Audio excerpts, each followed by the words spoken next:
Hello again, everyone. Welcome back. Now we begin discussing pharmacological treatment of hypertension in the elderly. When lifestyle measures fail to lower blood pressure to goal, pharmacotherapy should be initiated. Randomized controlled trials have consistently demonstrated that antihypertensive therapy in the elderly is effective in preventing total mortality, stroke, and coronary events. For most trials, the goal and achieved blood pressure are higher than that recommended, which should be less than 140/80, while still showing a significant benefit of treatment. What are the benefits of pharmacological treatment of hypertension in the elderly? In the elderly hypertensive patient, lowering the blood pressure reduces the risk for cardiovascular morbidity and mortality. The benefits achieved with blood pressure reduction in the elderly are similar to that in younger hypertensive patients. Pooled data from 31 trials involving 190,606 individuals showed that there was no difference in the incidence of cardiovascular outcomes, including fatal and non-fatal stroke, coronary heart disease, and heart failure in patients aged 65 years and older compared to hypertensive individuals aged under 65 years. Data from these trials compared active antihypertensive treatment to placebo or a less intensive regimen, as well as trials that compared different antihypertensive regimens. Furthermore, there was no difference in the risk reduction achieved between the two age groups per unit reduction in blood pressure. There was also no interaction between age and the effect of treatment on the primary outcome for any antihypertensive regimen compared to control. Individual trials quantify the magnitude of risk reduction achieved with blood pressure lowering. The systolic hypertension in the elderly program, also known as SHEP, involves elderly patients greater than 60 years old with isolated systolic hypertension. The study evaluated the ability of chlortalidone with or without atenolol versus placebo in reducing the risk of fatal and non-fatal stroke in this elderly patient population. Compared to placebo, active treatment reduced the risk of stroke by 36% after an average of 4.5 years of follow-up. The systolic hypertension in Europe trial, otherwise known as SYST-EUR, was done on 4,695 patients who were all greater than 60 years old with isolated systolic hypertension, defined as systolic blood pressure on study entry greater than 160 millimeters mercury. The study participants were randomized to receive either nitrendipine 10 to 40 milligrams per day with a possible addition of enalapril 5 to 20 milligrams per day and hydrochlorothiazide 12.5 to 25 milligrams per day, or matching placebo. SYST-EUR study showed that active treatment reduced the rate of fatal and non-fatal stroke endpoints by 42%. Active treatment also resulted in reduced rate of all fatal and non-fatal cardiovascular endpoints, which include stroke, retinopathy, myocardial infarction, congestive heart failure, and renal insufficiency by 31% compared to placebo after a mean follow-up of 2 years. A similar study, the Systolic Hypertension in China trial, also known as SYST-China, involves 2,394 hypertensive patients aged 60 or older. They were randomized into two groups, one on nitronidine 10 to 40 milligrams per day with addition of captopril 12.5 to 50 milligrams per day, or hydrochlorothiazide 12.5 to 25 milligrams per day, or both, versus placebo. The drugs were administered to achieve a systolic blood pressure goal of less than 150 millimeters mercury.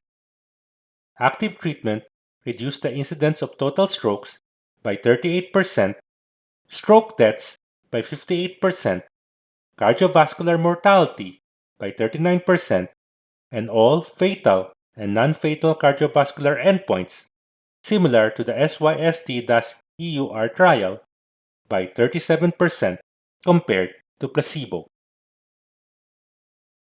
A meta-analysis of 8 trials on elderly hypertensive patients has shown that antihypertensive treatment reduced total mortality by 13%, cardiovascular deaths by 18%, stroke by 30%, and coronary events by 23% compared to control using placebo or a less intensive antihypertensive regimen.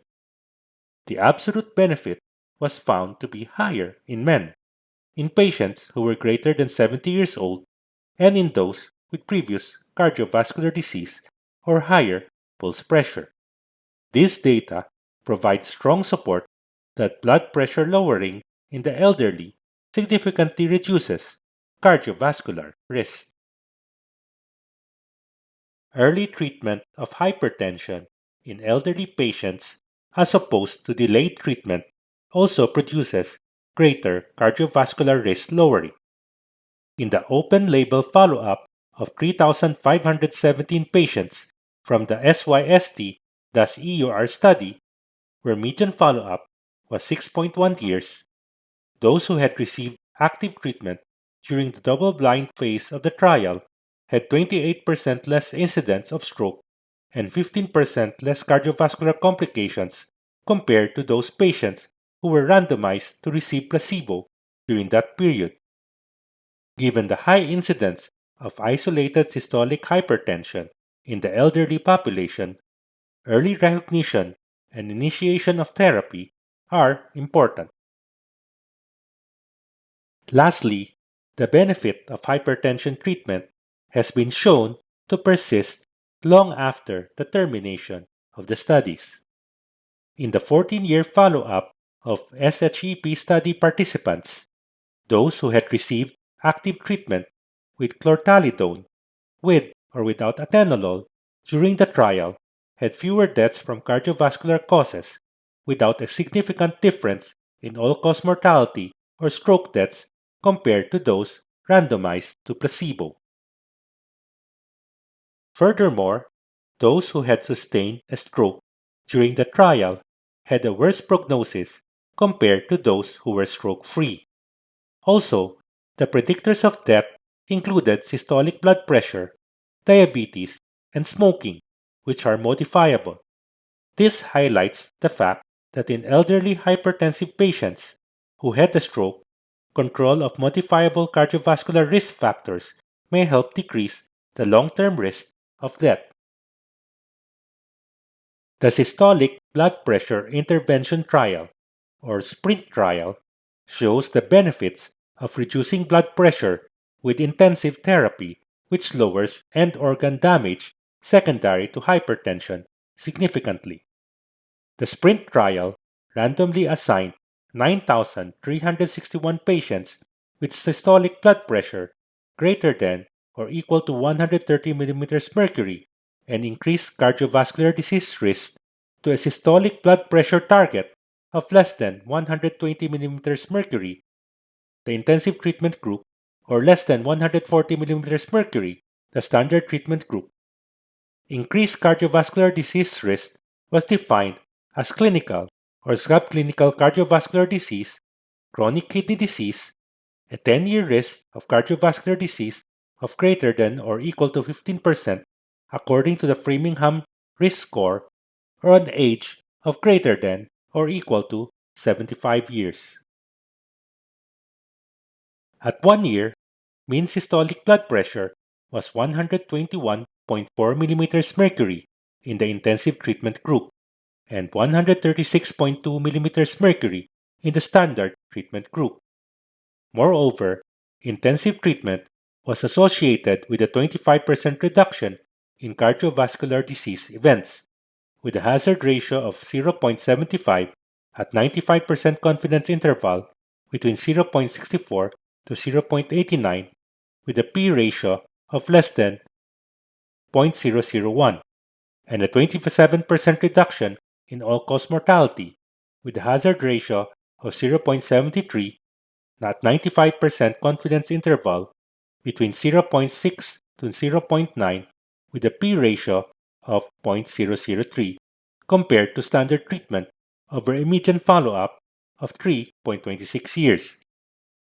The number needed to treat, or NNT, to prevent one cardiovascular disease event during the follow-up period was 61, and the number needed to treat to prevent one death from any cause was 90. The SPRINT trial demonstrates that intensive blood pressure lowering treatment with a systolic blood pressure target of less than 120 millimeters mercury is beneficial for patients with hypertension who are at high risk of cardiovascular disease.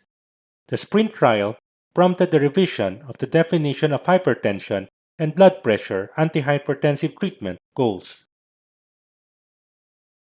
This ends our discussion on the benefits of pharmacological intervention in hypertension in older adults. See you next time when we tackle how to set goals for managing hypertension in the elderly.